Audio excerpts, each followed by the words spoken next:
campaigning is ultimately about marketing a candidate, synthesizing their ideas, their values, and their ideology for the consumption of the masses. Slogans make for an easy way for candidates and campaigns to get their message across to their supporters, resulting in some of the most famous political slogans in U.S. history. I like Ike, yes we can, it's morning again in America, or all the way with JFK.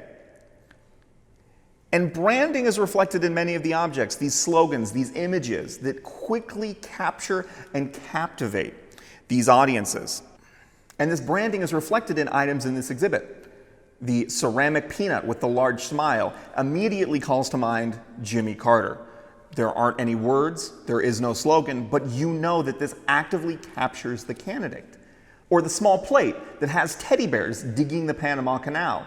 Again, for viewers in the 19th century and early 20th century, that's Teddy Roosevelt. For some, it's a relationship to home. The license plate topper for Alf Landon, the Republican presidential candidate of the 1930s, includes sunflowers for his home state of Kansas. Or maybe it's something about the political issues, like a silver bug seen in many of the objects relating to William Jennings Bryan and his advocacy for the bimetal system. Through these slogans, through these images, the values and positions of a candidate are made simple, are made easy, can be remembered by supporters and critics alike, which is why slogans such as I like Ike are so iconic. It's simple, it's straightforward. Dwight D. Eisenhower is a likable guy. He's a good person. He will make a great president.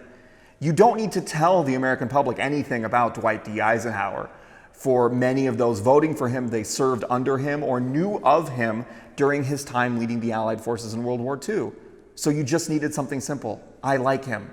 He will be a good president. It's simple, it's straightforward, and it rhymes. And in its simplicity, conveys a complexity of meaning underscoring the entirety of the 1950s political process. It's a process of normalcy. It's a process of homogeneity. It's a process of conformity. I like Ike. I want to vote for somebody I like, that I can be like.